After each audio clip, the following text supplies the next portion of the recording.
भक्तामर स्वाध्याय सीरीज में आप सबका हार्दिक स्वागत है। 42 छंदों की चर्चा हम कर चुके हैं। अब 43 नंबर छंद की चर्चा करेंगे। सबसे पहले मंगलाचरण करेंगे। आज थोड़ी सी 2-3 मंगलाचरण करेंगे क्योंकि उनमें ये विषय रिलेट होगा, इसीलिए आप सभी हाथ जोड़ लें।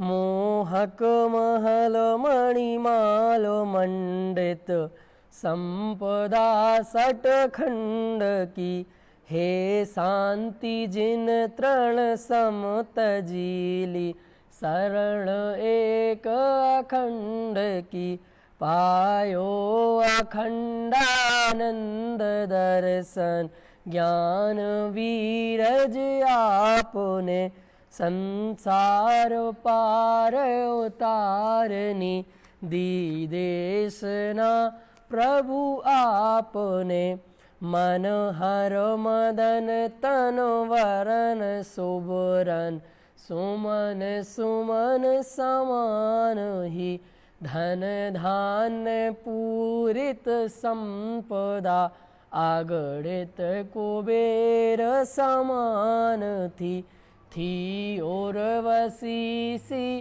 अंगनाएं, संगनी संसार की, श्री कुंतु जिन तृण सम तजीली, राह भव दधि पार की, हे चक्रधर जग जीत कर, सठ खंड को बस किया, निज पर आत्मा निज नेत एक अखंड तुम अपना लिया, हे ज्ञान घन अरनाथ जन, धन धान्य को ठुकरा दिया, बेज्ञान घन आनंद घन, निज आत्मा को पा लिया।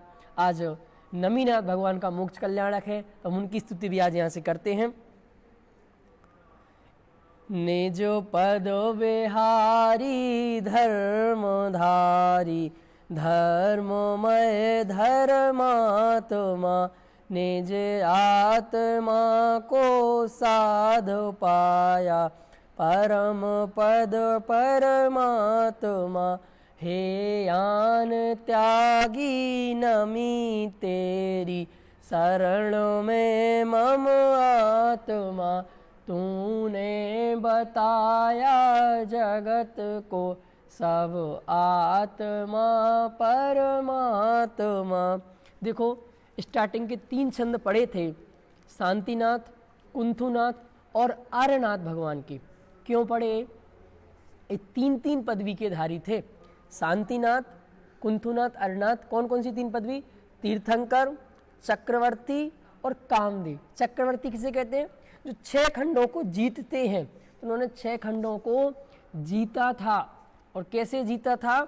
खून की एक बूंद बहाए अपने शत्रु बल को जीता था। तो आज उसकी चर्चा आज अपन यहाँ पर करने वाले हैं। देखिए 43 नंबर का छंद हम सभी मिलके बोलेंगे। कुंताग्र भिन्न गज सोड़ित वारी बाहा, वेगावतार तरुणा तुर्योद भीमे, योद्धे जयं विजित दुर्जय जेय पाक्षास्, त्वत्पाद पंकज वना श्रेणो लवन्ते। आइए इसकी चर्चा करते हैं हम जल्दी से। सबसे पहले क्या करेंगे? संधि विच्छेद। तुंग अग्र, संधि विच्छेद क्या होगा?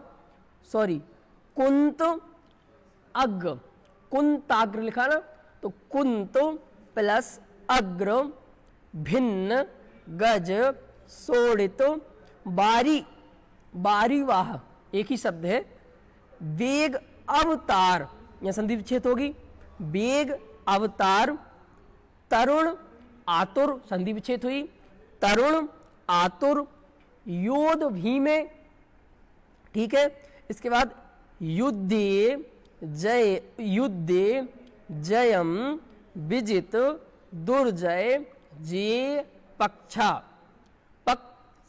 पक्षास, नीचे साए ऊपर आएगा तो पक्षः बनेगा। त्वत्, पाद, पंकज, बन, आश्रिणः, क्या बनेगा? आश्रिणः लभन्ते। क्लियर? अब आइए देखते हैं, तो चौथी पंक्ति से ही चालू करेंगे, नीचे वाली पंक्ति से देखिए। त्वत्, पाद, त्वत् मतलब आपके, पिछले में भी आया था। पाद, पाद मतलब चरण, पैर। पंकज, पंकज मतलब होता है क्या? कमल। तो आपके चरण कमल रूपी बन, बन मतलब उपवन। आश्रिणाम मतलब आश्रय लेने वाले भवजीव। क्या कह रहे हैं? आपके चरण कमल रूपी उपवन का आश्रय लेने वाले भवजीव। ये तो क्या हो गया? फोर्थ पंक्ति का मीनिंग। अब आइए देखिए क्या कहते हैं। कुंत अग्र, कुंत मतलब होता है भाला। भाला जानते हैं आप? युद्ध क्षेत्र में जो प्रयोग किया था भाला, जिससे लड़ाई की जाती है, भाला। तो कुंत मतलब होता है भाले के अग्र, मतलब ऊपर का जो नुकीला भाग है। भाला है जिससे लड़ाई की जाती है, उसका भी नुकीला भाग, उसका सबसे टॉप हिस्सा जहां से वो मारते हैं ना, वैसा टॉप भाग, नुकीला भाग से भिन्न, भिन्न मतलब भेदित हुए, क्षत विक्षित किए गए, किसी को मारा गया, भेदन किया गया, नष्ट किया गया। किससे? उस भाले के अग्रभाग से भेदन किया गया, मारा गया। तो क्या हो गया? गज सोड़ित वारिवाह। गज मतलब हाथियों के, रक्त सोड़ित, सोड़ित मतलब क्या होता है? सोड़ित, सोड़ित मतलब सोड़ित, सोड़ित मतलब होता है रक्त, खून, ब्लड। और वारिवाह मतलब जल प्रवाह से। थोड़ी सी इमेज कर पा रहे हैं आप? क्या लिख रहे हैं?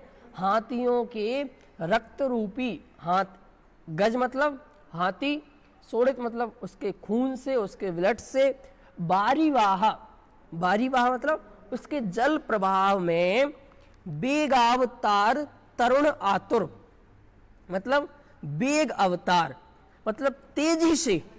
बेग, बेग बेग बेग क्या होता है? वो बोलते हैं ना बहुत बेग से, तो बेग मतलब तेजी से, बहुत तेजी से। अवतार, अवतार मतलब उतरने में, और तरण, तरण मतलब तैरने में। बेग मतलब तेजी से, और अवतार मतलब उतरने में, तेजी से उतरने में। क्लियर? बेग मतलब तेजी से, और अवतार मतलब उतरने में, उतरने में। और तरुण, तरण, तरण, तरण, तरण मतलब तरण, तैरने, तैरने में। आतुर, आतुर मतलब बहुत उतावले हो रहे हैं, उतावले हो रहे हैं। ऐसे युद्ध, योद्धाओं से युक्त। भीमे भयंकर, युद्धे युद्ध में। विजित दुर्जय जेय पक्षा, दुर्जय मतलब जिसे कठिनता से जीता जा सके। विजित दुर्जय, जेय पक्षा मतलब कठिनता से जीता जा सके, ऐसा शत्रु पक्ष, ऐसा हमारा दुश्मन। क्या? ऐसा शत्रु, ऐसा हमारा दुश्मन। कैसा दुश्मन? जिससे बहुत कठिनता से, दुर्जय क्या लिख रहा है? जिसे जीतना बहुत इम्पॉसिबल जैसा हो, बहुत भयंकर हो, बहुत बहुत टफ हो, कठिनता से जीता जा सके, ऐसा शत्रु पक्ष को भी जयम लभन्ते। क्या? जयम लभन्ते। जयम लभन्ते मतलब आसानी से जीत लेते हैं। लभन्ते मतलब लेते हैं, प्राप्त होते हैं, जीत को आसानी से, उस जीत को प्राप्त होते हैं। क्लियर? समझ में आया? अब इनकी देखो विशेष चर्चा करते हैं। वापस ऊपर से फिर से आ जाओ कि आपके चरण कमल रूपी उपवन का आश्रय लेने वाला जीव। अब देखो, जो जीव आपके चरण कमल का आश्रय लेगा, चरण कमल उपवन का आश्रय लेगा, उसके सामने सिचुएशन खड़ी ही नहीं होगी। जो और देखो जीत किस में है? सचमुच लड़ने में जीत नहीं है, नहीं लड़ने में जीत है। क्या भगवान महावीर के लिए एक बहुत अच्छी बात आती है, क्या आती है? यद्यपि युद्ध नहीं करे ना ही रखे असि तीर, परम अहिंसक आचरण तदपि बने महावीर। महावीर कैसे बनते हैं? देखो, वीर बनते हैं लड़ लड़के और महावीर बनते हैं बिना लड़े। क्या कहा? आप लड़ लड़के युद्ध जीत जीत के वीर बन सकते हो, महावीर नहीं बन सकते हो। महावीर बनने के लिए क्या करना पड़ेगा? युद्ध नहीं करना पड़ेगा। और अगर आपको अगर युद्ध बहुत अच्छा लगता है तो कहो, तो आपको अपने शत्रुओं से युद्ध करना पड़ेगा। किससे? तो वही तो हम कह रहे हैं पंडित जी, शत्रुओं से युद्ध करेंगे। तो कौन है आपके शत्रु? ए शत्रु है, ए शत्रु है, फलाना फलाना देश शत्रु है, ए फलाना व्यक्ति शत्रु है। नहीं, ये आपके शत्रु नहीं है, यही तो आपका भ्रम है, यही आपकी भूल है। आपके शत्रु है क्रोध, मान, माया, लोभ, हिंसा, झूठ, चोरी, कुशील, परिग्रह, मोह, राग, द्वेष, मिथ्यात्व। ये आपके शत्रु हैं। कभी नाम सुने आपने अपने शत्रुओं के? नहीं नहीं नहीं नहीं, फलाना जी शर्मा जी शत्रु है हमारे, गुप्ता जी शत्रु है, ए फलाना फलाना देश शत्रु है, पाकिस्तान शत्रु है, ए शत्रु है। ए नहीं है शत्रु, ये शत्रु नहीं है, ये दुश्मन नहीं है, ये आपका कुछ नहीं बिगाड़ सकते हैं। और ये जिनका बिगाड़ते हैं वो आप नहीं, और जो आप है उनका ये सब बिगाड़ नहीं सकते हैं। अगर एक्चुअल में आपको कोई दुखी करने वाला है, आपको कोई संसार में घुमाने वाला है, संसार में परिभ्रमण कराने वाला है, तो उसका नाम, जो मैंने कितने नाम गिनाए, फिर से गिनाऊं, मेरे साथ आप गिनना। मैं इसलिए नहीं पढ़ा रहा हूं, मैं इसलिए गिना रहा हूं कि एक बार आपको फीलिंग आ जाए। आप वो नाम जानते हैं, उनकी डेफिनेशन जानते हैं, उनका बहुत विस्तार जानते हैं, बट ये नहीं जानते हैं। देखो दिक्कत क्या है, आज हम वही क्रोध की परिभाषा पढ़ते रहते हैं, क्रोध नहीं करना चाहिए। तूने ये काम क्यों नहीं किया? परिभाषा पढ़ रहा है क्रोध की, पाठ कर रहे तत्वार्थ सूत्र का कि क्रोध नहीं करना चाहिए। उन अध्यायों में 6वें 7वें अध्याय का पाठ कर रहे हैं और वहां आया कि क्रोध करने से नीच गति होती है। कर रहे, और क्यों तुमने ऐसा काम क्यों नहीं किया? तो पाठ कर रहे हैं इसका और यहाँ गुस्सा करने लगते हैं। तो अभी ऐसा चल रहा है। तो एक बार क्यों ऐसा चल रहा है? अभी हमें लगा ही नहीं कि हमारे शत्रु हैं, ये हमारे नाशक हैं, ये हमें दुख देने वाले हैं, ये मेरे स्वभाव का घात करने वाले हैं। तो कौन कौन शत्रु हैं? तो कसाय शत्रु हैं। किसे कहते हैं कसाय? जो आत्मा को कसे कसे कसे कसे कसे मतलब कस दे। कसे समझते हैं आप? आप नट बोल्ट होते हैं, कभी आपने देखे होंगे, तो नट बोल्ट क्या करते हैं? आप कसते हैं, कसते हैं तो फिर क्या होता है? वो खुलता नहीं है। तो जो आपको 4 गति में ऐसा टाइट करके कस दे, और जैसी कसाय करेंगे वो एक कसाएं वैसा कस देंगे आपको। अगर आप बहुत ज़्यादा कसाएं करेंगे तो ये कसाएं आपको नरक गति में कस देंगी, फिर वहाँ से निकल नहीं पाओगे जब तक पूरी आयु नहीं होगी। और कसाएं करोगे तिरंच गति में कस देंगे, और कसाएं करोगे तो स्वर्ग देव गति में कस देंगी, मनुष्य गति में आपको कस देंगी। और ज़्यादा कसाएं करोगे तो एक इंद्री में, निगोद में, इतर निगोद में वापस आपको कस देंगी, संसार में कस देंगी। तो जो आत्मा को कसे कसे कसे, थोड़ा समझ में आया? मतलब बांध दे, जकड़ दे। बंधन का कितना भयंकर दुख है। मैं अभी आपको घर पे दोनों हाथ पर बांध के डाल दूं आपके कमरे में, और सब खाना पीना मिलेगा, बस बंधे रहना पड़ेगा।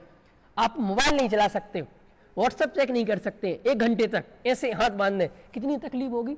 तो ये कसाएं आपको बांध रही हैं संसार में, आपको पता ही नहीं। तो जो आत्मा को कसे अर्थात दुख दे, उसका नाम कसाय है। तो एक कसाय हमारे शत्रु हैं। तो क्या कह रहे हैं कि हे भगवान, जो जीव आपकी शरण में आता है वो भयंकर से भयंकर शत्रु को नष्ट कर देता है। तो भयंकर से भयंकर शत्रु कौन है? कसाएं, मिथ्यात्व, पाप, ये 3 चीजें हैं। इनको नष्ट हमें करना है। तो अपन वापस श्लोक पे आए।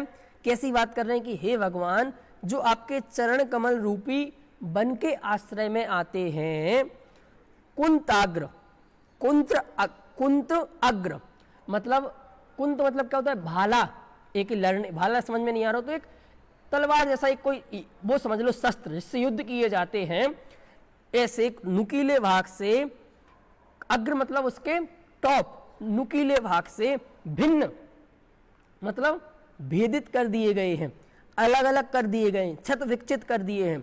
गज सोड़ित वारी वाह, मतलब ये देखो ये कल्पना समझ के ऊपर है आपके, क्या, गज सोड़ित वारी वाह, कि वो युद्ध इतना खतरनाक स्थिति पर पहुंच गया, इतने टॉप लेवल पर वो युद्ध चला गया कि हाथियों को काट दिया। तो क्या हो गया, गज सोड़ित वारी वाह, गज सोड़ित हाथियों का खून रक्त रूपी जल प्रवाह से, मतलब कितना भयंकर युद्ध की स्थिति कर रहे हैं।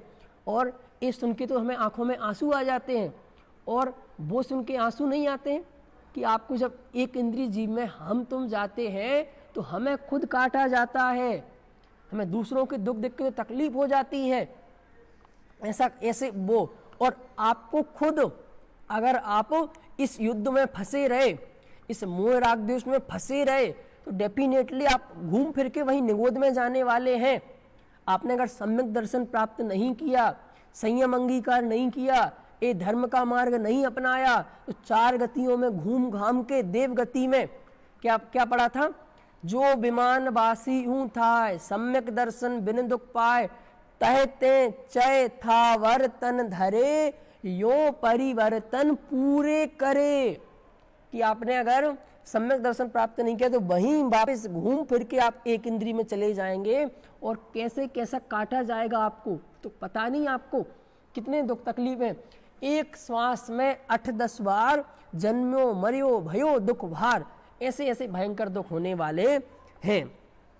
तो तेजी से उतरने और तैरने में उतावले, बेग आव, बेग मतलब होता है तेजी से, अवतार मतलब उतरने में, तरण मतलब तैरने मतलब वो खून भर गया ना उस युद्ध क्षेत्र में, वो खून भर गया है, तो उस खून में उतरने के लिए, उस खून में तैरने के लिए जो उतावले हो रहे हैं, कौन, ऐसे योद्धाओं से युक्त भयंकर, युद्ध में भी, युद्ध मतलब योद्धाओं से युक्त, भीमे मतलब भयंकर, युद्ध मतलब युद्ध में, विजित दुर्जय जेय पक्षा, ये पंक्ति, कठिनता से जिसे जीता जा सके, ऐसे शत्रु पक्ष को भी जो बहुत आसानी से जीत लेते हैं। तो कैसे जीत लेते हैं, वही बात कि यहाँ तो एक वर्णन किया गया है, बताने के लिए समझाया गया है, पर हे भगवान जो आप भक्त आपकी शरण में आता है ना, क्यों, दुनिया को ऐसे ही समझ में आता है,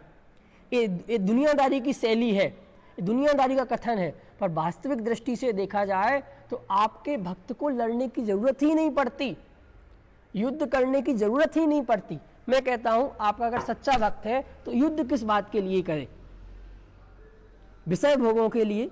अरे जब उसको पता चल गया कि विषय भोगों में सुख नहीं है, जिन्हें आपने तुच्छ जान के छोड़ दिया है, क्या, जिन्हें आपने तुच्छ जान के छोड़ दिया है, वो चीज वो क्यों अंगीकार करेगा। देखो आज की ये बात बहुत अच्छी, वैराग्य भावना पढ़ते हैं आप, वैराग्य भावना बीज राग फल वाली, उसमें आता है, बहुत अच्छी स्टोरी आती है, वज्रनाग चक्रवर्ती ने लिखी है, थोड़ा नाम भूल रहा हूँ, वो कवि हैं, वज्रनाग कवि या चक्रवर्ती, एक चक्रवर्ती की उसमें बहुत सुंदर स्टोरी है। कौन से क्षेत्र के, अपने भरत क्षेत्र के नहीं थे, दूसरे क्षेत्र के चक्रवर्ती थे, उनकी वो स्टोरी है। क्या स्टोरी है कि चक्रवर्ती को वैराग्य हो गया, वैराग्य भावना है ना, तो चक्रवर्ती को वैराग्य हो गया, तो उनने अपने पुत्र को बुलाया, अपने बड़े वाले पुत्र को, और उसका राज्याभिषेक करने लगे, उसका तिलक करने लगे। तो बेटा ने पूछा, पिताजी आप मेरा तिलक क्यों कर रहे हैं। तो पिताजी ने कहा, भाई मुझे ये संसार शरीर भोग अच्छे नहीं लग रहे हैं, अब मैं इनसे विदा लेना चाहता हूँ, उनसे विदाई लेना चाहता हूँ, उनसे वैराग्य लेना चाहता हूँ और आत्म साधना में समय लगाऊंगा। तो बेटी ने कहा, पिताजी सही कह रहे हैं ना आप सही कह रहे हैं ना कि ये चीज़ अच्छी नहीं है, इससे मैं ये छोड़ रहा हूँ, आप छोड़ रहे हैं मतलब अच्छे नहीं है, और जिस काम में लग रहा है मतलब वो काम अच्छा है, क्लियर है ना, आप 100% श्योर है ना। तो पिताजी वो बोले, चक्रवर्ती कैसी बात कर रहा है बेटा, मैं तो 100% श्योर हूँ, 100% मुझे बिलीव है, तभी तो मैं इतना बड़ा चक्रवर्ती जैसा पद छोड़ रहा हूं, इतनी सारी संपत्ति छोड़ रहा हूं, इतनी सारी रानियां छोड़ रहा हूं। तो पक्का है ना पिताजी कि इन चीजों में सुख नहीं है, उसमें सुख है। तो उसमें बहुत अच्छी पंक्ति आती है, तुमरी समझ सो समझ हमरी, क्या? तुमरी समझ सो समझ हमरी, कि हे पिताजी जो समझ आपकी है वही समझ मेरी है। अगर आपने बिलीव कर लिया ना, आपका पक्का भरोसा है कि इनमें सुख नहीं है, उसमें ही सुख है, तो हम भी आपके साथ दीक्षा लेने चलेंगे। ऐसे दूसरे पुत्र को बुलाया, तीसरे पुत्र को बुलाया, ऐसा सभी पुत्रों को बुलाया उन्होंने, और सभी पुत्रों ने क्या कह दिया? तुमरी समझ सो समझ हमरी, कि हे पिताजी अगर आपने पक्का विश्वास कर लिया इसमें सुख नहीं है तो हम भी उसी पथ पर चलेंगे। फिर लास्ट में जो एक रानी के गर्भ में बेटा था, उसके पेट पर, रानी के पेट पर राज्य तलक करके सब जंगल में चले गए। ये पढ़ेंगे आप मूल से तो आपको आनंद आ जाएगा। तो वो ही कह रहे हैं कि हे भगवान, जिन विषय भोग आप छोड़ के गए हैं, वो भक्त उन विषय भोगों के लिए, उन तुच्छ चीजों के लिए जिन्हें आप तुच्छ जान के छोड़ के चले गए, जिन्हें आप तुच्छ मानते हैं, ऐसा कौन सा भक्त होगा, ऐसा कौन सा बेटा होगा कि जो पिताजी, जिसके पिताजी तुच्छ जान के वो चीजें छोड़ गए हों, वो उनको इकट्ठा करेगा। जो ऐसा कौन सा भक्त होगा जो भगवान जिन चीजों को तुच्छ जान के छोड़ के चले गए, उन्हीं तुच्छ चीजों को उन्हीं भगवान से मांगेगा। तो हे भगवान, आपके भक्त को तो युद्ध की जरूरत ही नहीं पड़ती, युद्ध उसको करना जरूरत ही नहीं है, युद्ध वो करता ही नहीं। और कभी अगर ऐसा मौका आ भी जाए तो पुण्य के उदय से मौका आता ही नहीं।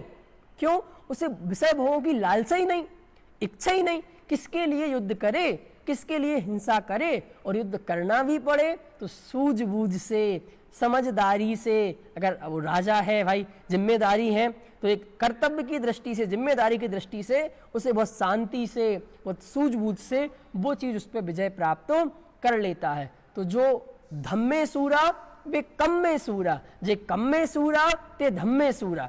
ये भगवान, जो कर्म में सूर है वो धर्म में भी सूर है, और जो धर्म में सूर है वो कर्म में भी सूर है। वो लौकिक में भी कहीं जगह हारेंगे नहीं, लौकिक में उनका जीवन बेकार नहीं होगा, बिगड़ा नहीं होगा, लौकिक में भी उनका उत्कृष्ट लेवल का जीवन होगा। तो ऐसी हमने बहुत मार्मिक चर्चा की कि हे भगवान, युद्ध की बात तो उसके लिए जचती ही नहीं, उसको इस चीज की इच्छा ही नहीं। युद्ध किसके लिए करे, विषय भोगों की जरूरत ही नहीं है।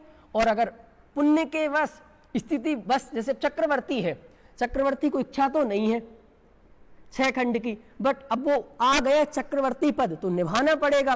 तो जीतेगा तो, पर खून की एक बूंद बहाए सबको सूझबूझ से, अपनी बुद्धिमत्ता से, सचमुच। और जो बुद्धिमत्ता से जीतते हैं ना, वो ही राजा होता है।